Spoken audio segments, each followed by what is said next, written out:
Hello friend, जेठ माह महीना चल रहा है और आज है दिन शनिवार का। आज है शीतला माता का दिन। और दोस्तों, मैं आज उनके बारे में एक छोटी सी कथा आपको सुनाना चाहती हूँ। आप लोग पूरा वीडियो ज़रूर देखिए और जो लोग चैनल पर न्यू हैं प्लीज़ हमें ज्वाइन कर ले। आपको नई नई जानकारी हम आपको देते रहेंगे। चलिए, आपको मैं शीतला माता की कहानी सुनाती हूँ। कहते हैं शीतला माता बहुत ही शांत स्वभाव की हैं। लड़ाई झगड़ा उनको बिल्कुल नहीं पसंद है। बिल्कुल उनका जीवन सादा है और वो हमेशा स्वच्छता की प्रतीक मानी गई हैं। चलिए, आपको उनकी कहानी सुनाते हैं। एक बार एक राजा के इकलौते पुत्र को शीतला रख लिया था। उस राज्य में एक करछी नाम का आदमी था। उसके पुत्र को भी शीतला माता निकली थी और वह करछी परिवार बहुत गरीब था और वह भगवती का उपासना करता था। वह धार्मिक दृष्टि से जरूरी समझे सभी नियमों का पालन करता था। बीमारी के दौरान वह भली भांति निभाता रहता था। घर में साफ सफाई का विशेष ध्यान रखता था। नियम से भगवती की पूजा होती थी। नमक खाने पर पाबंदी थी। सब्जी में वह ना तो छौंक लगाता था और ना ही कोई वस्तु भुनी हुई तली हुई चीज़ें खाता था। ना अपना खाता था, ना अपने बच्चे को खाता था।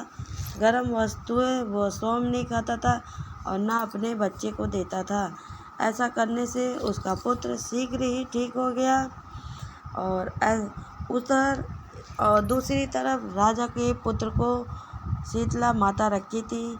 उसके यहाँ तो शीतला माता का प्रकोप हो गया था क्योंकि वहाँ पर रणचंडी का पाठ शुरू हो गया था और रोज़ हवन होता था, बलिदान दिया जाता था।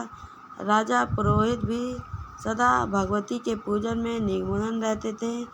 राजमहल में रोज़ कढ़ाई चढ़ती थी। विधि प्रकार के गरम भोजन बनते थे। सब्जी में छौंक लगाई जाती थी। मांस मदिरा भी खाते थे। इससे परिणाम यह हुआ कि उनके घर में माता जी का प्रकोप बढ़ गया। लड़के को हमेशा परेशान रहता था और हमेशा लजीज खाने की वस्तु को वह जिद करता था। एक दिन उनका इकलौता पुत्र उनकी जिद को पूरी कर दी जाती थी क्योंकि वह हमेशा जिद करता था कि हमें ये चाहिए, हमें वो चाहिए। तो उनके पिताजी उनकी सारी मनोकामना पूरी करते थे। शीतला माता उनके घर में सभी तरीके से बैठ गई क्योंकि वह नहीं चाहती थी यहाँ वह जाए, क्योंकि वहाँ हमेशा तले भुने हुए चीज़ें खाती रहती थी। उनके यहाँ प्रकोप घटने की जगह बढ़ गया था और उस पुत्र को हमेशा खुजली जलन होती थी और वह हमेशा परेशान रहता था। उसकी समझ में नहीं आ रहा था राजा को क्या किया जाए। तो वह माता जी को प्रसन्न करने के लिए हमेशा उपाय सोचता था। एक दिन राजा के गुप्तचरों ने बताया कि करछी पुत्र को शीतला निकली थी, वह बिल्कुल ठीक हो गया। यह जानकर राजा सोच में पड़ गया कि मैं शीतला की इतनी सेवा कर रहा हूँ, बड़ा पूजा पाठ अनुष्ठान करवा रहा हूँ, लेकिन कोई लाभ नहीं मिल रहा है। इसलिए वो हमेशा परेशान था। पुत्र और अधिक रोगी होता जा रहा है और जबकि करछी पुत्र बिना सेवा पूजा करके ही ठीक हो जा रहा है।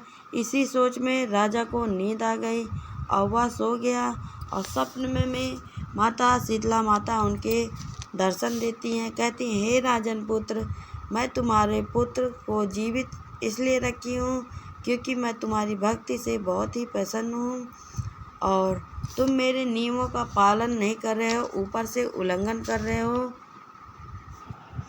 वह उल्लंघन की वजह से तुम्हारे घर में प्रकोप हो गया। तुम्हारा पुत्र नमक वाला खाना खाता है और तुम्हारे घर में हमेशा छौंक होती रहती है। इसलिए मैं तुम्हारे पुत्र को खुजली होती रहती है और हमेशा सब्जी छौंकी जाती है और उन वस्तुओं को खाने की वह लालसा करता रहता है और तुम मेरे नियम का पालन नहीं कर रहे हो सही, और इसलिए तुम्हारा पुत्र सही नहीं हो रहा है। और यह सब बताकर वह अंतर्ध्यान हो गई। सुबह उठकर राजा ने माता शीतला ने जो जो कहा था वह उपाय करने लगा, और उनके द्वारा बताए गए उपाय को वो करता था, और उसके प्रभाव से वह शीघ्र ही ठीक हो गया। इस दिन भगवान श्री कृष्ण और माता देवकी का विधिवत पूजन करना चाहिए। मध्यकाल में सात्विक पदार्थों का भोजन करना चाहिए। ऐसा करने से आपको पुण्य की प्राप्ति होती है।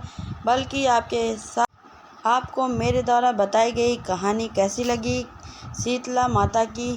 जय शीतला माता। और आप भी यह उपाय ज़रूर कीजिए। धन्यवाद आपका।